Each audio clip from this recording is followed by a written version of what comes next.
Il n'y a pas de fatalité.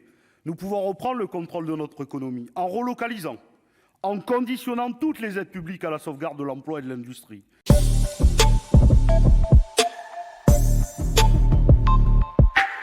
Monsieur le Président, Monsieur le Ministre, mes chers collègues, au début des années 90, les libéraux ont pensé que c'était la fin de l'histoire.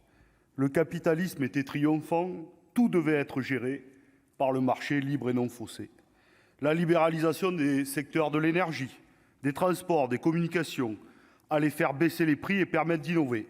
Et l'État, surtout, ne devait être ni interventionniste, ni protectionniste, ni même régulateur. Plus aucune limite dans les profits, dans l'exploitation du vivant et de la nature, ni frontières et ni barrières douanières.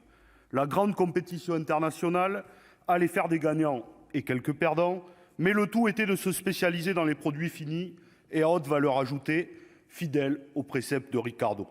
Pire, on pensait que l'idéal c'était une France sans usine, comme Serge Tchuruk, alors PDG d'Alcatel, qui déclarait qu'il souhaitait une entreprise sans usine. Pendant 30 ans, nous avons assisté à une désindustrialisation du pays, pensant qu'une France des services nous placerait au premier rang des grands gagnants.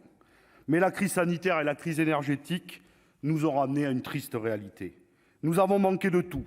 Et lorsque l'usine du monde, la Chine, a été à l'arrêt, nous sommes mis en difficulté sur tout, même les biens de première consommation, de première nécessité. Notre affaiblissement n'est pas qu'industriel. Il est agricole, énergétique, mais il est surtout dans toute la chaîne de valeur dans l'industrie. Lorsqu'on ne maîtrise plus toute la chaîne de valeur, que l'on dépend de pièces fabriquées de l'autre côté de la planète pour faire par exemple un moteur, nous nous mettons en difficulté pour construire nos propres voitures. Cette désindustrialisation, ce déclin de nos savoir-faire, de nos compétences, c'est un drame que nous nous sommes auto-infligés. La croyance dans la dérégulation de l'économie nous a conduit à l'affaiblissement, à renforcer notre dépendance envers l'extérieur. Et quand on fait cela, on concède chaque fois un peu plus de souveraineté. Prenons le cas d'une économie dans laquelle nous avions tout pour avoir un potentiel français, le numérique.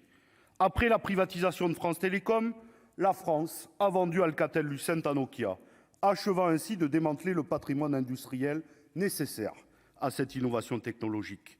Aujourd'hui, nous continuons à reproduire les mêmes erreurs. Parlons du tant attendu Health Data Hub. Cette plateforme centralisée des données de santé françaises aurait pu être une aubaine pour nos développeurs français du digital.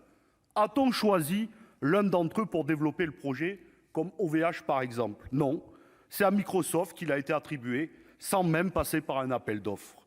Voyez le message que nous envoyons à nos entreprises françaises sur des opportunités exceptionnelles. Voyons les dégâts que nous infligeons à notre propre souveraineté. Il nous faut, par exemple, comme le propose ma collègue Marie-Noëlle Lienemann, un véritable programme national d'intelligence économique. Sur l'approvisionnement en intrants, en matière de souveraineté alimentaire, faisons le bilan de tous ces traités de libre-échange, CETA, JEFTA, Mercosur, Singapour et encore récemment la Nouvelle-Zélande. C'est le choix d'un modèle dans lequel on importe des produits dopés à des substances interdites au sein de notre Union européenne.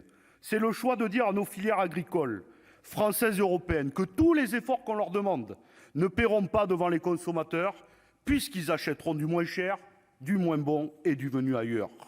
Outre le non-sens économique et écologique de ces traités, quand nous parlons de souveraineté économique, gardons en tête que la politique commerciale de la Commission européenne n'écarte toujours pas la possibilité que des investisseurs puissent assigner un État devant un tribunal de justice. Cet aspect du CETA, dont nous espérons un jour débattre, en est le parfait exemple criant. Le tout libéral, le marché dérégulé n'a rempli aucune de ses promesses. Pire, il nous a fait décliner. La crise de l'énergie nous en apporte un nouvel exemple. L'affaiblissement d'EDF au profit d'opérateurs privés qui se sont enrichis sans investir dans la production, les tergiversations des gouvernements sur le nucléaire nous ont conduit précisément à l'état du parc nucléaire que nous connaissons aujourd'hui et à la perte de notre souveraineté énergétique. Mais il n'y a pas de fatalité. Nous pouvons reprendre le contrôle de notre économie en relocalisant, en conditionnant toutes les aides publiques à la sauvegarde de l'emploi et de l'industrie, et enfin en sortant des secteurs stratégiques du secteur marchand comme l'énergie.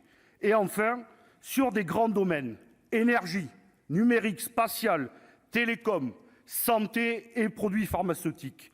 Bâtissons, non pas dans la compétition, mais dans la coopération et la solidarité, des grands champions européens permettant de réussir la transition énergétique et de remplir notre devoir de souveraineté économique européenne. Je vous remercie.